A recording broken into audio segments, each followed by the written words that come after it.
只有在这个空间，在这个维度，我们的所有能力才不会被锁死。在这里说一个我们世界的一个 bug， 就是不知道你有没有发现啊？你越是想解决一个事情，你越是想分析一个事情，过一会儿它这 bug 就能自动修复。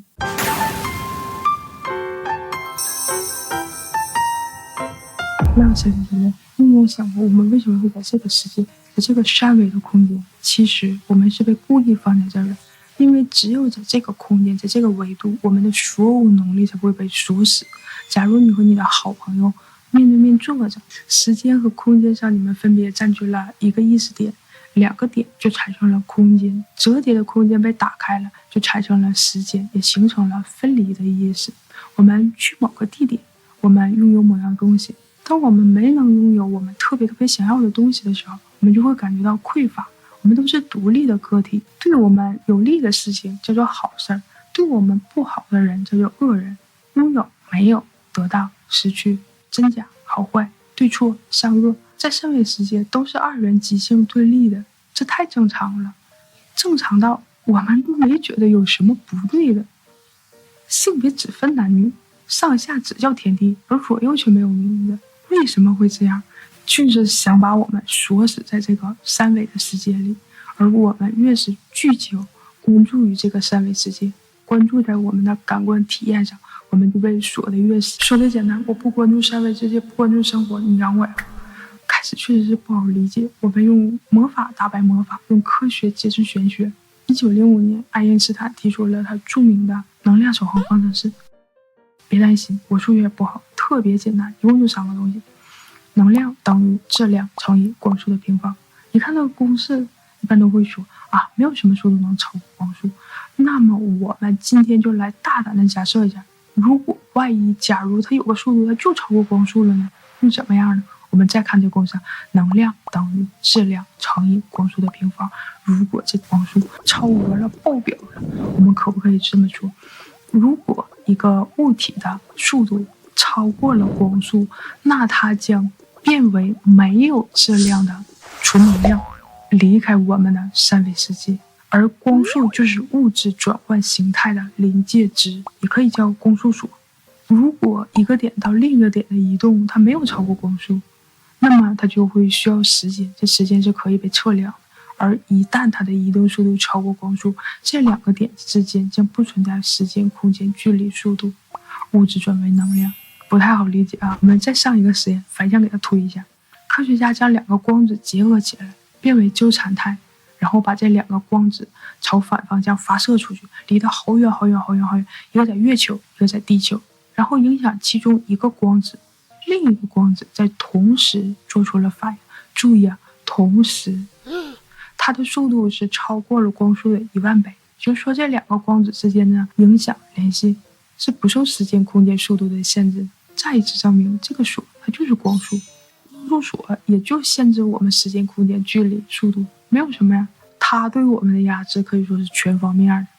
科学家就发现，组成我们的现实物质的最小单位是原子，原子由原子核和电子组成，原子核就在中间，电子就围绕它转。这电子特别有意思，如果你看它，它就找个地方一动不动；如果你不看它，它就消失不见。敌不动，他不动，敌一动，它消失。那它去哪儿了呢？如果把原子想象成足球场那么大，那么这个原子核大概就足球那么大，而那个电子比足球场里的灰尘还小。那这么大一个足球场都是空的吗？看似是空的，实则它充满了能量。原子核它是带正电的，电子它是带负电的，所以在原子核的周围就是有巨大的电场。而这个电子也不是像地球围绕太阳那么转，而是它更像是一团云或者一团雾，对，它也叫电子云。它是以一团云雾的形式，完全随机的凭它心情的转，而它转到哪儿，完全看你啥时候瞅它，它就会从那种无限种可能性的云雾的状态探索成一个实体的电子。来，你不要看，不给你看，你要是一眼不看着它，它就会恢复到它之前的无限的可能性当中。如果同时有多种可能性存在，那就不会有绝对意义的对和错，好和坏了，也就相当于出了我们的三维世界，就不是二元和对立的。而你再想想，为什么会二元和对立？因为我们的分别心，我们去按照我们的喜好给了它一个定义，它才变成了二元和对立的。而如果一件事情有无限种可能性，我们又怎么会感觉到分离、匮乏、分别呢？而这个概念佛教当中可真讲，转换你的意识就可以超越二元对立，超过二元对立就能离开二元对立掌控下的物质世界，进入无限可能的能量场。注意啊，必须得是能量场，因为如果你要不是能量场，到光速那关卡就给你卡住了。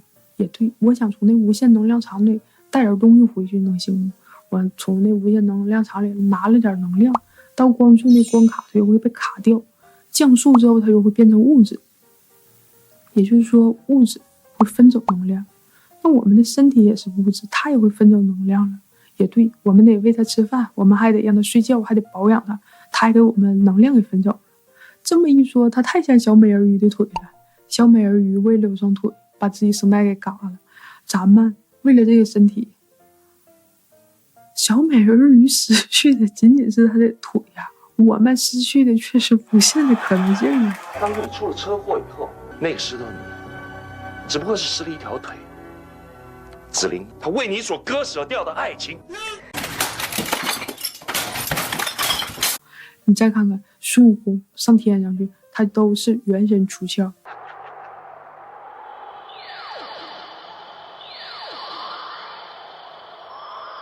再比如我们这期聊过的，为啥神啊、佛呀、真主啊、安拉呀都不让把他们塑成个雕像然后拜他们？也就是说，如果他们真是统一的、全能的、无限的造物主啊、神啊、智慧啊，他是否要是从那个场子来的，他就不可能带形象，带形象他过不去。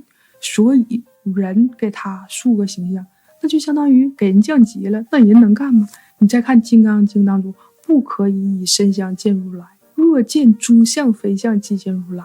那么就可以这么理解，我们的身体就是光速规则下给我们上的第二把锁。也就是说，我们如果想脱离这个三维世界，反正身体是说啥也带不过去了，我们就必须得作为一个思想、意识、精神才能去到那。我平时有的时候也走神儿、胡思乱想，也没觉得什么呀。我觉得这可能就是重点。在这期里我们聊过，你的注意力在哪儿，你的能量就在哪儿。频率越高，振动越快；频率越低，它振动越慢。振动越密实，它密度就高，最后又坍缩成实体物质。我们就又回到现实了，还是用《金刚经》的理解，不应住色生心，不应住色声香味法生心。也就是说，不能把我们的注意力放在我们的感官上。我们越是放在我们的感官上，我们就和这三维世界和这个实体物质捆得越狠。在这里说一个我们世界的一个 bug， 就是不知道你有没有发现啊？你越是想解决一个事情，你越是想分析一个事情，你就会被套进一个永无止境的死循环里。在我们这儿叫一根筋钻牛角尖，在佛教里叫我执，在量子力学里管这叫纠缠体系。你有没有那种时候，就是你想找一样东西，就说啥都找不着，然后你不找了，就它凭空就出现了，就这么神奇。基于这条规则，如果你有什么处理不了的啦、卡住了的事儿的时候，千万别在他身上耽误时间，就该干啥干啥，就该吃吃，该喝喝，该出去玩玩，过一会儿他这 bug 就能自动修复。但其实那个有着无限可能性的能量场，我们经常去，比如睡觉啊、冥想啊，尤其是那种深度睡眠啊。为什么睡觉可以恢复精神？因为我们就去那补充能量去了。在密集金刚密续中就说，在虚幻的梦境中和真实的现实当中呢，不断切换的状态会产生出无限的能量。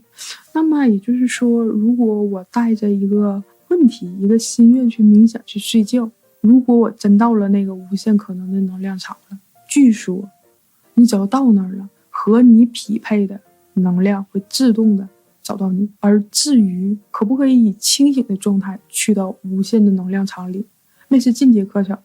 今天就聊到这儿，拜拜。